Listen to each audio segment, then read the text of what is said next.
Balochistan, a hub of conflict, unrest, and uncertainty. Terror attacks, abductions, disappearances. What's happening in Balochistan? So let's see what is the background, causes, impact, and other things in this video. Balochistan Pakistan का सबसे गरीब province है। लंबे समय से violence और unrest का शिकार है। रीसेंट डेवलपमेंट्स में बलूचिस्तान में सेपरेटिस्ट फाइटर्स के अटैक्स में एक सिग्निफिकेंट राइज देखा गया है। ये attacks mainly law enforcement facilities, transportation infrastructure, main roads पर फोकस करते हैं। इस सीरीज ऑफ असॉल्ट्स में अब तक 60 से ज्यादा लोग मर चुके हैं और कई लोग अबडक्शंस और डिसअपियरेंस का भी शिकार हो चुके हैं। अभी रीजन क्या है?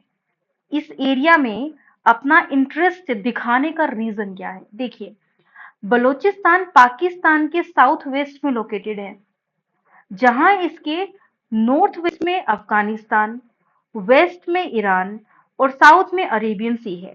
ये रीजन स्ट्रेटेजिकली इंपॉर्टेंट है क्योंकि ये ईरान और अफगानिस्तान के बॉर्डर के साथ साथ अरेबियन सी भी से भी कनेक्ट है। इस रीजन में कई इंपॉर्टेंट रिसोर्सेज हैं, जैसे कि नेचुरल गैस, सुई गैस फील्ड, जो देरा बुगती डिस्ट्रिक्ट में लोकेटेड है। पाकिस्तान का सबसे बड़ा नेचुरल गैस रिजर्व है, जो 1952 में डिस्कवर किया गया था। ये पाकिस्तान के एनर्जी नीड्स को सिग्निफिकेंटली फुलफिल करता है। सेकंड, मिनरल्स, रेको डेक देख चगाई डिस्ट्रिक्ट में वर्ल्ड के लार्जेस्ट कॉपर गोल्ड माइंस में से एक है, लेकिन कन्फ्लिक्ट्स और लीगल डिस्प्यूट्स की वजह से ये अब तक प्रॉपर्ली एक्सप्लॉइट नहीं हो पाया। बलूचिस्तान में एक्सटेंसिव मिनरल रिसोर्सेज हैं, जिसमें कॉपर, गोल्ड, आयरन और अदर प्रेशियस मिनरल्स शामिल हैं। Third, coast line, Gwadar port, जो अरेबियन सी के साथ लोकेटेड है, बलूचिस्तान के साउदर्न कोस्ट पर सिचुएटेड है। ये port China Pakistan economic corridor का एक सेंट्रल हब है, जो चाइना को डायरेक्ट एक्सेस देता है अरेबियन सी और इंडियन ओशन तक। फोर्थ, कोल, बलूचिस्तान के हरनाई और डुकी रीजन में हाई क्वालिटी कोल माइंस है, जो एनर्जी प्रोडक्शन के लिए यूज होते हैं। अभी देखते हैं इस अनरेस्ट की हिस्ट्री क्या है। बलूचिस्तान का अनरेस्ट और कॉन्फ्लिक्ट की एक लॉन्ग हिस्ट्री है, जो कई फैक्टर से ड्रिवन होती है। जैसे फर्स्ट देखते हैं historical context. Balochistan historically semi autonomous tribal region से बना हुआ था, जो ब्रिटिश कॉलोनियल पीरियड में ब्रिटिश इंडियन एम्पायर के अंडर एनेक्स किया गया। 1947 में पाकिस्तान के क्रिएशन के बाद बलूचिस्तान को पाकिस्तान का हिस्सा बनाया गया, लेकिन ये प्रोसेस वहां के ट्राइबल्स और लोकल लीडर्स के रेजिस्टेंस के साथ हुआ। बलोच लीडर्स ने इंडिपेंडेंस या ऑटोनॉमी की डिमांड की, लेकिन उनके डिमांड्स को सप्रेस कर दिया गया। Second, political marginalisation. बलूचिस्तान के लोगों का कहना है कि उनको पाकिस्तान के सेंट्रल गवर्नमेंट से हमेशा मार्जिनलाइजेशन फेस करना पड़ता है।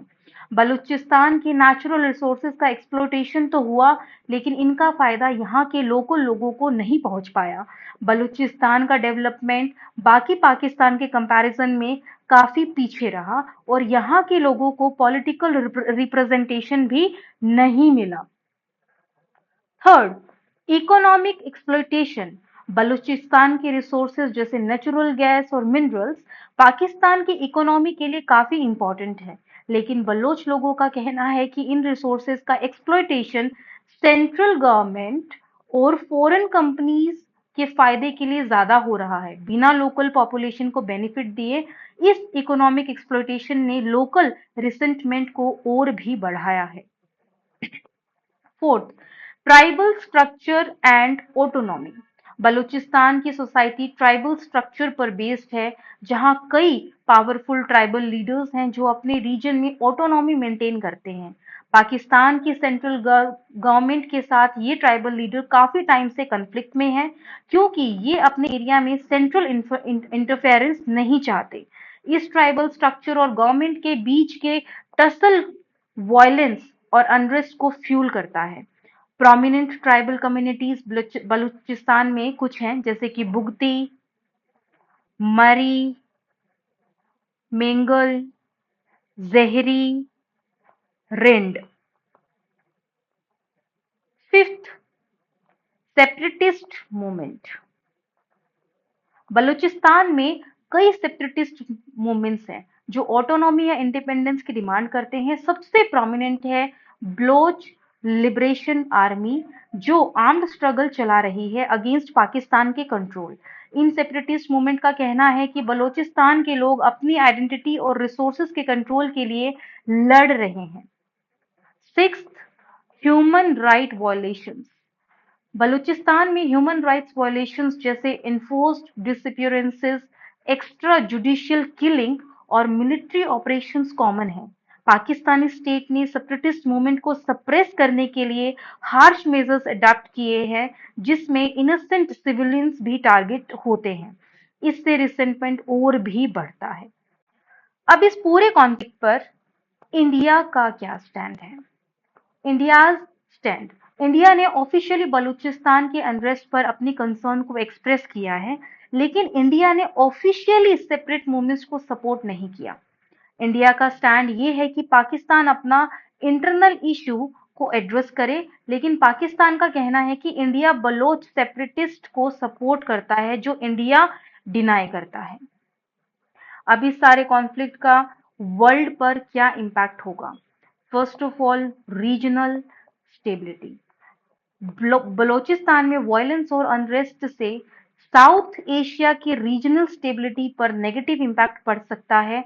अगर ये अनरेस्ट और भी बढ़ता है तो ये पाकिस्तान के साथ साथ बॉर्डरिंग कंट्रीज जैसे ईरान और अफगानिस्तान पर भी इम्पैक्ट करेगा। China Pakistan relation. China Pakistan economic corridor के प्रोजेक्ट को थ्रेट होने से चाइना पाकिस्तान रिलेशंस पर भी इम्पैक्ट पड़ सकता है। ये प्रोजेक्ट चाइना के बेल्ट एंड रोड इनिशिएटिव के इम्पोर्टेंट हिस्सा है और बलोच सेपरेटिस्ट के अटैक से इन प्रोजेक्ट्स के इम्प्लीमेंटेशन में भी प्रॉब्लम आ सकती है। Baloch human right issue. Balochistan में ह्यूमन राइट वायलेशन जैसे डिसअपीयरेंसेस और एक्स्ट्रा जुडिशियल किलिंग पर इंटरनेशनल ह्यूमन राइट्स ऑर्गेनाइजेशन का ध्यान बढ़ रहा है। ये पाकिस्तान के ग्लोबल इमेज पर नेगेटिव इम्पैक्ट डाल सकता है। Fourth, economic impact. बलोचिस्तान के अनरेस्ट से पाकिस्तान की इकोनॉमी पर भी इम्पैक्ट पड़ता है, स्पेशली जब इंफ्रास्ट्रक्चर प्रोजेक्ट्स और रिसोर्सेज एक्सट्रैक्शन डिस्टर्ब होते हैं। बलोचिस्तान का कॉन्फ्लिक्ट एक कॉम्प्लेक्स मिक्स है हिस्टोरिकल मार्जिनलाइजेशन, इकोनॉमिक एक्सप्लॉयटेशन और पॉलिटिकल नेग्लेक्ट का। इस रीजन को वास्ट रिसोर्सेज और स्ट्रेटेजिक लोकेशन इसको रीजनल और ग्लोबल पावर के इंटरेस्ट का सेंटर बनाता है, लेकिन यहाँ के लोगों का कहना है कि उनका फायदा उन्हें नहीं मिल रहा है। जब तक बलोचिस्तान के पॉलिटिकल ग्रीवियंसेस को एड्रेस नहीं किया जाता और यहाँ के लोगों को इंक्लूसिव डेवलपमेंट का हिस्सा नहीं बनाया जाता, तब तक ये रीजन अनरेस्ट और वायलेंस का शिकार बना रहेगा। Thank you.